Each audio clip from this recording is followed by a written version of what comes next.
Ew. Quit capsaicing, serenading them hoes. There's no Juliet for no Romeo and no dove. She report the pimpin', now back to trickin'. She report the pimpin'. Hello tout le monde, j'espère que vous allez bien. On se retrouve aujourd'hui pour un maquillage inspiré de Kylie Jenner.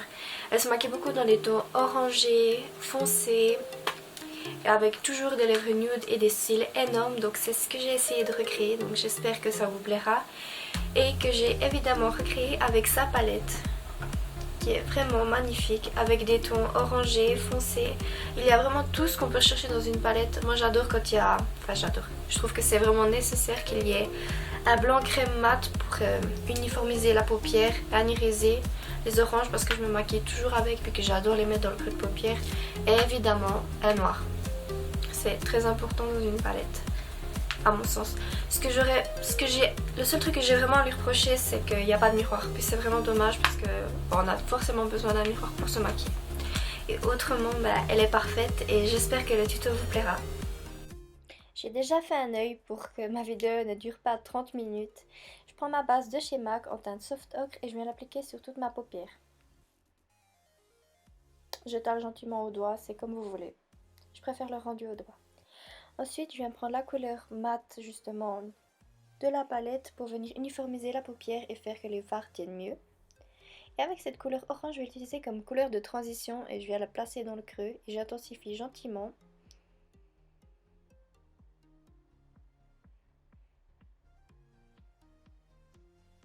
J'estompe avec un E40 de chez Sigma. Avec cette couleur un peu plus foncée, je viens prendre un E25 et intensifier. Avec un E55 toujours de chez Sigma, je crois que j'ai un faible pour cette marque, mais ce sont les meilleurs pinceaux. Je viens l'appliquer sur ma paupière mobile.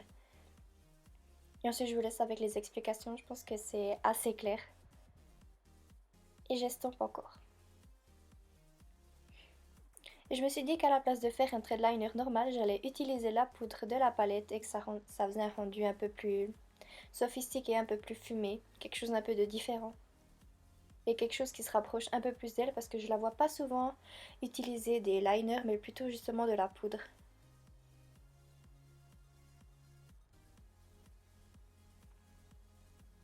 Je suis désolée pour ce moment, même moi je déteste regarder ça, mais je vais recourber mes cils et appliquer ce mascara de chez Lancôme qui est devenu mon nouveau préféré et qui a même détrôné mon mascara préféré de tous les temps, le Better Than Sex de chez Too Faced. Et que comme vous pouvez le voir, il fait des cils de dingue. Je sais pas si vous arrivez à voir, mais ce mascara là il vibre. Et c'est aussi un de chez Lancôme, je vous mettrai les références en barre d'infos. Et après avoir appliqué mes faux cils, je viens comme d'habitude enlever les marques de colle, etc. Avec cette base lissante de chez Make Up For Ever, je viens l'appliquer au doigt. Vous savez, il y a plein de couleurs et moi j'ai la base lissante pour les peaux grasses. J'utilise le fond de teint MAC Studio Fix Fluide en teinte NC30 et je viens l'appliquer avec un pinceau de chez Morphe. J'ai l'impression que ça prend une éternité à appliquer le fond de teint, mais tant que c'est pas parfait, j'arrive pas à m'arrêter. Et j'adore cette nouvelle palette que je viens de recevoir, c'est la Contour Cream Kit de chez Anastasia Beverly Hills et j'utilise la teinte Banana et franchement c'est un bonheur de l'utiliser, les couleurs glissent toutes seules, elles s'estompent tellement facilement. Et je prends ce petit moment pour vraiment nettoyer et rendre le maquillage des yeux encore plus précis.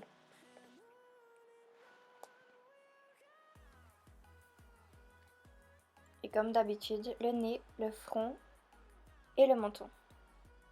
Et malgré que j'ai déjà estompé au pinceau, j'estompe encore une fois pour que le résultat soit encore plus joli avec mon Beauty Blender.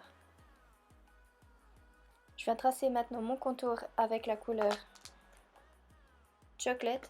Et comme vous pouvez le voir, j'ai vraiment la main légère parce que je sais pas ce que j'ai avec les fards. Les couleurs sont tellement pigmentées qu'il faut vraiment y aller doucement. J'ai ensuite estompé avec un Beauty Blender également.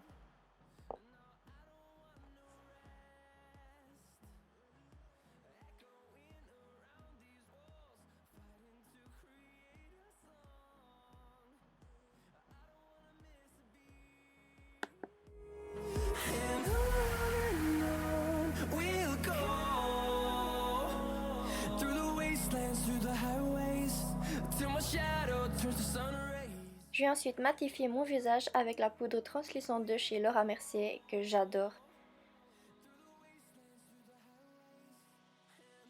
Elle fait une peau tellement parfaite. Franchement, je l'adore. Ensuite, avec mon bronzer que vous pouvez constater que je l'aime vraiment beaucoup, il n'en reste quasi plus, c'est le Laguna de chez NARS. Et je viens réchauffer gentiment mon teint. Est-ce que je dois même parler de cette palette? Elle est tellement magnifique, je pense que vous la connaissez déjà. C'est la palette en collaboration avec Jacqueline Hill de chez Becca Cosmetics et elle est vraiment magnifique. Et je vais utiliser la couleur tellement connue de chez Becca justement, qui est le Champagne Pop. Ensuite, j'ai testé pour la première fois ce lip gloss matte, je sais pas trop comment le dire, Androgynie de chez Jeffree Cosmetics et franchement, je l'adore. Et je vais rajouter une couleur de chez NYX pour faire un peu plus de dimension et les rendre un peu plus clairs. Donc ce tuto est terminé, j'espère que la vidéo vous a plu, n'hésitez pas à liker la vidéo et à partager. Bisous!